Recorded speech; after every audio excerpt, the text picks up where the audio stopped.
आज की कहानी माथे पर बिंदी। प्रिया पूरे 2 साल बाद अपने देश आ रही थी। इतने साल बाद घर आने की खुशी अलग ही होती है। पढ़ाई पूरी होने के बाद विदेश में ही नौकरी लग गई थी प्रिया की और वो वहाँ पर ही सेटल हो गई थी। घर वालों से मिलने की जल्दी तो थी ही प्रिया को, उससे भी ज्यादा जल्दी थी सीमा से मिलने की। पक्की सहेलियां थी दोनों, बचपन से ही एक दूसरे के साथ खेलकर बड़ी हुई थी।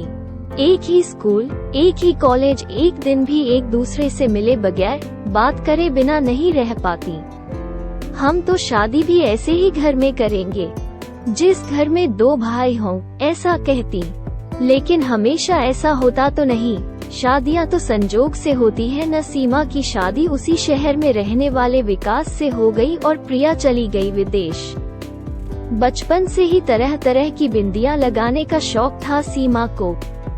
जब भी बाजार जाती खूब सारी बिंदियां उठा लाती।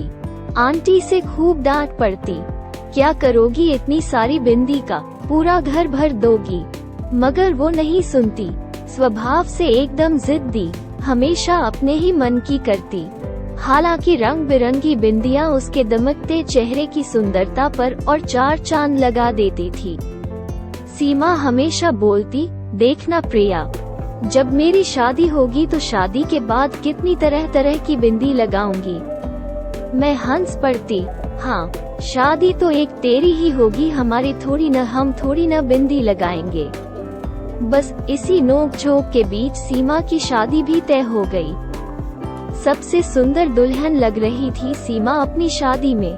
लाल जोड़ा, माथे पर बिंदी, हाथों में चूड़ियां, दुल्हन के लिबास में एक अलग सा ही नूर था उसके चेहरे पर। आखिरी बार तभी देखा था उसे। अतीत के पन्नों में पूरी तरह डूबी हुई प्रिया अपनी दोस्ती के उन जीवंत पलों को याद कर बहुत उत्साहित महसूस कर रही थी।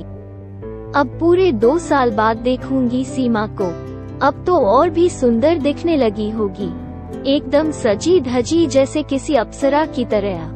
मुझे यूं अचानक देखकर तो चौंक ही जाएगी। यही सब सोचते सोचते कब एयरपोर्ट आ गया पता ही नहीं चला प्रिया को। सबसे पहले बाजार जाकर सीमा के लिए लाल रंग की साड़ी और बिंदियां खरीदी। बिंदी देखकर सीमा बहुत खुश हो जाएगी।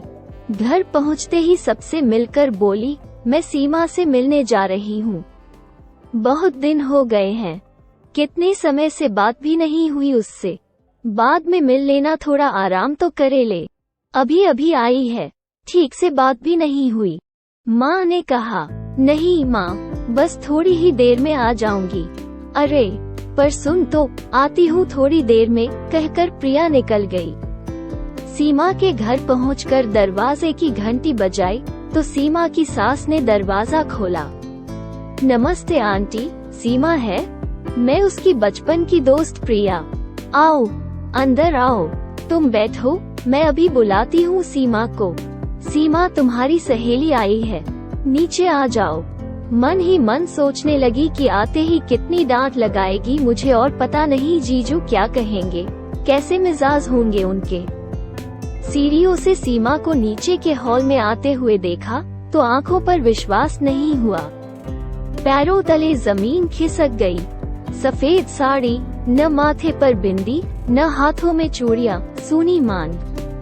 बस मुझे देख आकर रोते हुए गले लग गई और बोली, बहुत देर लगा दी आने में। कहाँ थी तुम जब मुझे तुम्हारी सबसे ज्यादा जरूरत थी? तुम क्यों नहीं थी प्रिया? तुम्हें कभी अपनी सहेली की याद नहीं आई? जिंदगी ने जो इतना बड़ा गम मुझे दिया, वो मैं किसके साथ बांटती? तुम्हारी कमी हर पल खलती रही, तुम मेरे साथ क्यों नहीं थी प्रिया? ये सब कैसे सीमा? प्रिया ने पूछा। विकास एक सड़क दुर्घटना में नहीं रहे। बहुत खुश थी मैं उनके साथ, मानो मेरी ख्वाहिशों को पंख लग गए हो। वो मेरी छोटी से छोटी जरूरत का ख्याल रखते। तुझे पता है, वो भी मेरे लिए रंग बिरंगी बिंदियां लाया करते थे, क्योंकि वो जानते थे कि मुझे कितनी खुशी मिलती है बिंदी लगाने से। पर ये क्या हो गया प्रिया, अभी तो हमने अपने नए जीवन की शुरुआत ही ठीक से नहीं की थी और ये दुखों का पहाड़ मेरे ऊपर टूट गया। मेरे साथ ही ऐसा क्यों हुआ प्रिया? मैंने किसी का क्या बिगाड़ा था? मुझे किस बात की सजा मिली है? मुझे माफ कर दो सीमा। मुझे इन सब के बारे में कुछ भी नहीं पता था। सोचा था घर आकर दोनों मिलकर खूब घूमेंगे, शॉपिंग करेंगे, जीजू के कान पकड़कर पूछूंगी कि कहीं वो मेरी प्यारी सहेली को परेशान तो नहीं करते हैं।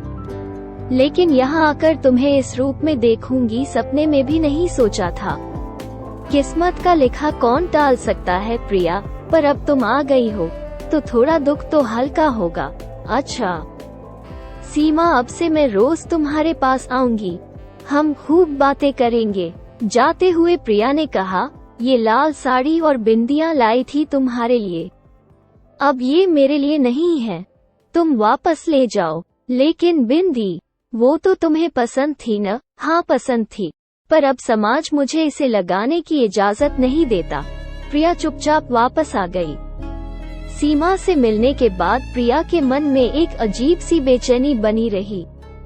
घर आकर माँ से पूछा, माँ, क्या पति के इस दुनिया से चले जाने पर पत्नी की जिंदगी बिल्कुल बेरंग हो जाती है, इतनी कि वो अपनी सबसे प्यारी चीज को भी त्याग देती है? हाँ, यही रीत है दुनिया की, माँ ने कहा। लेकिन ये कैसी रीत है? प्रिया सोचने लगी। अब प्रिया रोज सीमा के घर जाती। प्रिया से अपने मन की बात करके सीमा के दिल का बोझ थोड़ा हल्का जरूर होता, मगर फिर भी उसके होंठों पर फीकी सी मुस्कान और आंखों से छलके आंसू उसके दर्द को बयां कर ही देते। प्रिया हर दिन सीमा से मिलकर दुखी मन से घर वापस लौटती, क्योंकि अब सीमा वो पहले वाली सीमा रही ही नहीं थी, जो हर बात पर जोर जोर से खिलखिलाने वाली, मौज मस्ती वाली और हमेशा अपने मन की करने वाली थी। अब जो सीमा सामने थी वो तो जिंदगी जीना भूल ही गई थी। बातों बातों में एक दिन प्रिया ने पूछा, सीमा, तुम अपने मायके क्यों नहीं चली जाती हो? ऐसी बेरंग जिंदगी से तो बेहतर ही होगा, वो भी कोशिश करके देख ली। मगर तुम्हें तो पता ही है ना, शादी के बाद लड़कियों को यही सिखाया जाता है कि ससुराल ही तुम्हारा असली घर है और आगे की जिंदगी उनके हिसाब से ही निभानी पड़ती है। वैसे भी हर माता पिता समाज के बनाए हुए नियमों के विरुद्ध कहाँ जा पाते हैं।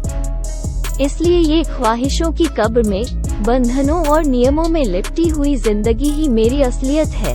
लेकिन कभी कभी एक घुटन सी महसूस होती है, फिर अपनी हकीकत से समझौता कर लेती हूँ। खैर, तुम मेरी छोड़ो, कुछ अपने बारे में भी बताओ। मेरे बारे में कल बताऊंगी सीमा, अब मैं चलती हूँ, माँ इंतजार कर रही होंगी, कहकर प्रिया घर के लिए निकल गई। दूसरे दिन प्रिया सीमा के घर गई और बोली, इधर आओ सीमा। पर्स से बिंदी निकाली और लगा दी सीमा के माथे पर। आईना देखो सीमा, अब तुम वही पहले वाली सीमा लग रही हो। सीमा ने भी आईना देखा तो एक हल्की मुस्कान आ गई उसके चेहरे पर। विकास के जाने के बाद तो जैसे वो आईना देखना भूल ही गई थी, लेकिन जैसे ही सीमा की सास आई, उसके माथे पर बिंदी देखकर बुरी तरह चिल्ला पड़ी, ये क्या कर रही हो? विधवा को बिंदी लगा रही हो, कोई शर्म लिहाज है कि नहीं? लेकिन आंटी, बिंदी लगाने में क्या हर्ज है? प्रिया ने कहा, एक विधवा को बिंदी लगाकर पाप का भागीदार बना रही हो और पूछती हो कि क्या हर्ज है? समाज वाले देखेंगे तो क्या कहेंगे? पति को मरे ज्यादा समय भी नहीं हुआ और बीबी श्रृंगार करके घूम रही है। पर आंटी, ये सब तो पुरानी बातें हो गई हैं। अब इन पुरानी रूढ़ियों को कोई नहीं मानता। प्रिया ने कहा, नहीं मानते होंगे, मगर हम मानते हैं। कुछ दिन विदेश में क्या रह ली, हमें सिखा रही हो। सीमा हमारे घर की बहू है, वो कैसे रहेगी ये हम तय करेंगे, तुम नहीं। वैसे भी जब से इस घर में आई है, हमारे घर की सुख शांति छिन गई। कौन से मुहूर्त में ब्याह के लाए थे इसे, मेरे बेटे को भी खा गई। मनहूस है ये, अब ये वही करेगी जो हम कहेंगे। सीमा की तरफ बढ़ी और बिंदी हटा के जमीन पर फेंक दी। प्रिया ने दूसरी बिंदी निकाली और सीमा के माथे पर फिर से लगा दी। ए लड़की, सीमा की सास बौखलाई, तुम हमारे घर के मामलों में न पड़ो। सीमा इस घर की बहू है। हर औरत को समाज के बनाए गए नियमों के हिसाब से ही चलना पड़ता है। पति के मरने के बाद जैसे सारी औरतें रहती हैं, बहू को भी वैसे ही रहना पड़ेगा। यही तो बात है आंटी जी, इसे आपने बहू ही समझा। अगर बेटी माना होता तो इसकी तकलीफ देख पाती। एक औरत होकर भी एक दूसरी औरत का दर्द नहीं समझ पाई आप। देखिए इसकी तरफ, एक जिंदा लाश के सिवाय अब ये और कुछ नहीं। चलो सीमा मेरे साथ, मैं तुम्हें इन दकियानुसी रूढ़ियों में पड़कर अपना जीवन बर्बाद नहीं करने दूंगी, जहां पति के गुजर जाने के बाद पत्नी को जीते जी मार दिया जाता है, जहां पुरुषों के लिए कोई सीमा नहीं मगर औरतों के लिए हजारों सीमाएं हैं, जहां पत्नी के गुजर जाने के बाद तुरंत ही पति को दूसरी शादी के लिए प्रेरित किया जाता है। उन्हें समाज की किसी भी घिसी पिटी कुरीति के बंधन में नहीं बांधा जाता है। वहीं पत्नी को नीरस जीवन जीने के लिए मजबूर किया जाता है। ये कौन सा समाज है जहां औरतों पर हो रहे जुल्मों और अत्याचारों को रीतियों और नियमों का नाम दे दिया जाता है और बेचारी औरतें इन रूढ़ियों के पैरों तले दबे दबे अपना दम तोड़ देती हैं। ये कौन लोग हैं जो तय करते हैं कि एक औरत क्या पहनेगी, कैसे रहेगी, कैसे श्रृंगार करेगी, क्या खाएगी, कितना बोलेगी, कितना हंसेगी? अरे बाहर निकलिए इन दकियानुसी रूढ़िवादी सोच से, जहां नियम बनाकर एक औरत को ही दूसरी औरत के खिलाफ खड़ा किया जाता है और उन्हें दबाया जाता है। चलो सीमा, जहां प्यार, स्नेह और सम्मान न मिले, वहां से चले जाना ही बेहतर होता है। सीमा ने भी प्रिया का हाथ पकड़ा और चली गई अपनी आजादी की ओर। ऐसा ही तो होता आ रहा है हमारे समाज में। पुरुषों के लिए कोई नियम नहीं, वहीं औरतों के लिए हजारों नियम कायदे। ऐसी रूढ़िवादी सोच ही औरतों को नरक सा जीवन जीने के लिए मजबूर करती है। ऐसा कौन सा तूफान आ जाएगा अगर कोई सीमा पति के गुजर जाने के बाद बिंदी लगाना चाहे या फिर चूड़ियां पहनना चाहे? क्या पाप है और क्या पुण्य, ये कौन तय करता है? अगर एक औरत चाहे तो वो हर बंधन से मुक्त हो सकती है, बस उसके इरादे मजबूत होने चाहिए। जीवन मरण सब ईश्वर के हाथ है।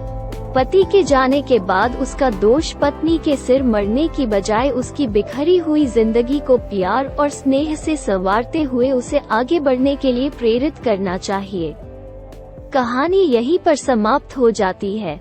कहानी सुनने के लिए बहुत बहुत धन्यवाद।